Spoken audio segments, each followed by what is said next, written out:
갈라디아 6장 1, 2절입니다.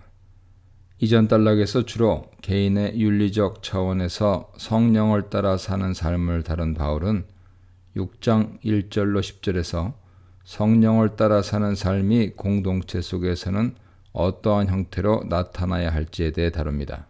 1절은 성령을 따라 사는 사람을 지칭하면서 이 단락을 이전 단락과 자연스럽게 연결시킵니다. 첫 번째로 바울은 범죄를 저지른 사람을 어떻게 대해야 할지 다룹니다. 성령을 따라 사는 사람은 온유한 심령으로 그를 회복시켜 주라고 합니다. 부대 상황을 나타내는 분사구문에서 바울은 자신도 유혹당하지 않도록 스스로를 살피라 하는 조언을 잊지 않습니다. 바울은 한 걸음 더 나아가 2절에서 서로의 무거운 짐을 지라고 명령합니다. 주석에 관심이 되는 것은 2절의 그리스도의 법이라는 표현입니다. 바울은 이미 5장 14절에서 온 율법이 이웃사랑 명령에 의해 성취되었음을 주장했습니다. 그렇다면 우선적으로 그리스도의 법은 그리스도를 통해 이웃사랑의 명령으로 성취된 율법을 지칭하는 표현으로 볼 수 있습니다. 2절 내 문맥에서도 서로 무거운 짐을 짐으로써 이웃사랑의 명령을 성취하게 된다는 의미는 자연스럽죠. 만약 그리스도의 법이 이웃사랑의 명령이라면 예수께서 공생의 기간 동안 바로 그 사랑의 정신으로 보여주신 모든 삶과 거기에 내포된 윤리적 명령들로 그리스도의 법을 확장하는 데 어려움이 없습니다. 그리스도는 공생의 기간 동안 이웃이 될 수 없는 세리와 죄인들을 이웃 삼으시고 그들의 영적인 필요를 채워주셨습니다. 따라서 그리스도의 법은 그리스도와 연합한 자들이 다시 살아내야 할 그리스도의 믿음, 신실함과 무관하지 않을 것입니다. 2장 16절, 20절 참조하세요. 그리스도야말로 연약한 우리의 무거운 짐을 대신 져주신 분이죠. 3절로 5절입니다.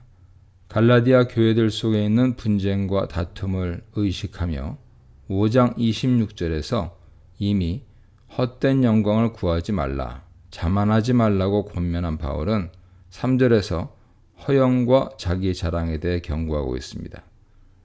고린도전서 1장에서 4장 사이에 볼 수 있듯이 수치와 명예 문화권 속에 살고 있던 당시 이방인들에게 자기 자랑과 타인으로부터 받는 인정은 모든 공적 삶의 목표처럼 여겨졌습니다.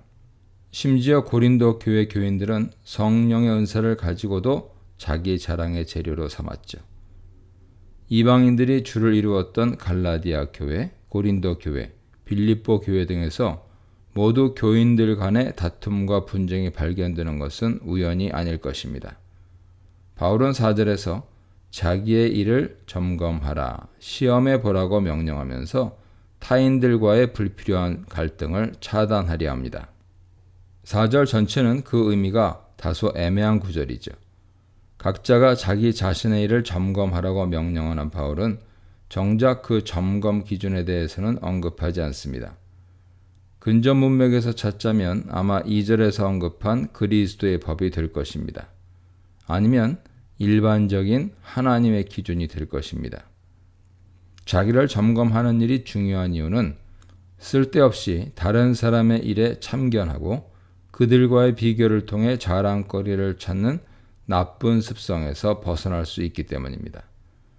타인과의 비교를 통한 자기 자랑은 3절에서 이미 언급한 대로 스스로를 속이는 행위일 뿐이죠.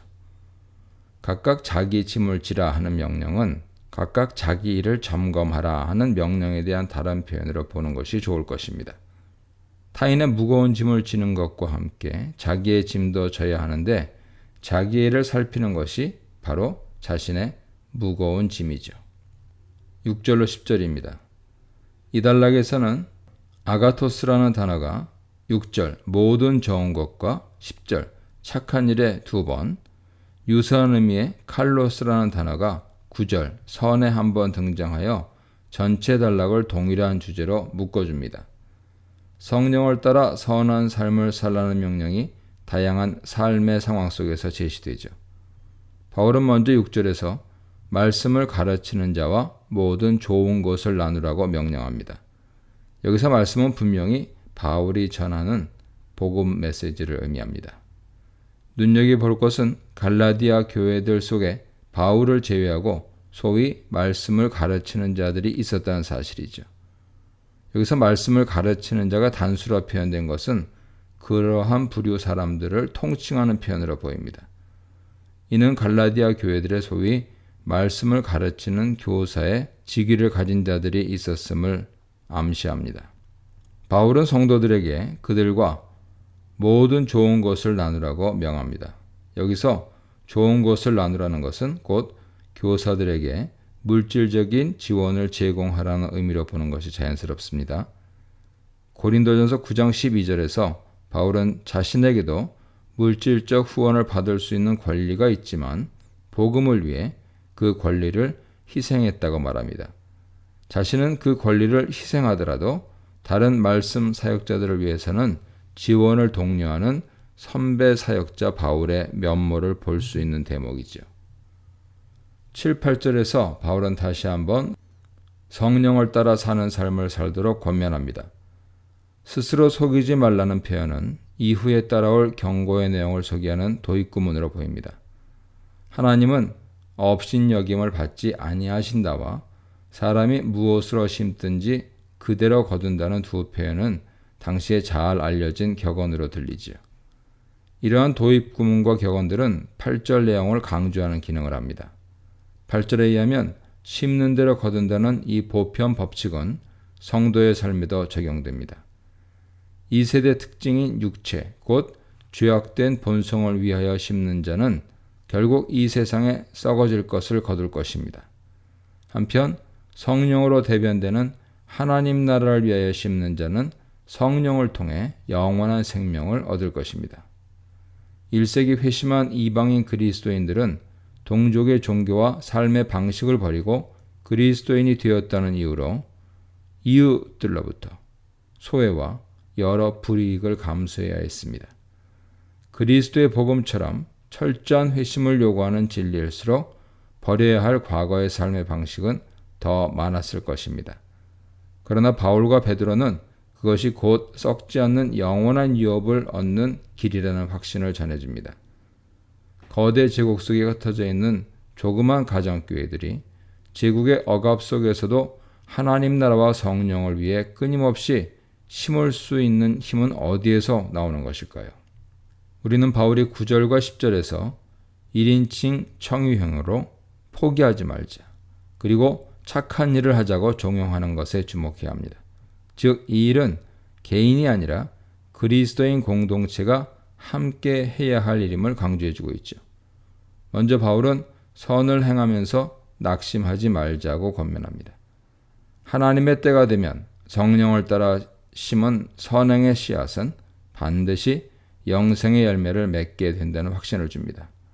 바울은 먼저 이러한 선행을 그리스도인들 뿐만 아니라 그들을 욕하는 불신자들을 향해서도 베풀라고 권면합니다.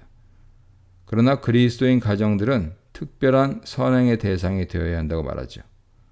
거대 제국 속에서 소수 집단으로 살아가는 그리스도인들이 자신들의 신앙 가치를 유지하기 위해서 무엇보다 필요했던 것은 견고한 신앙 공동체와 그 속에서만 가능했을 신실한 교제와 나눔이었을 것입니다. 갈라디아 지방의 교회들이 그럼에도 불구하고 육체를 따라 분쟁과 다툼을 멈추지 않는다면 바울이 5장 21절에서 경고하는 대로 하나님 나라를 유업으로 받지 못할 것입니다. 공동체가 하나 되어 성령을 따라 그리스도를 닮아가는 삶을 포기하지 말라는 것이 바울의 요지입니다. 이 문단에서는 서로 짐을 져주라, 심은 대로 거둔다, 낙심하지 말라에 대해 묵상해 보시기 바랍니다.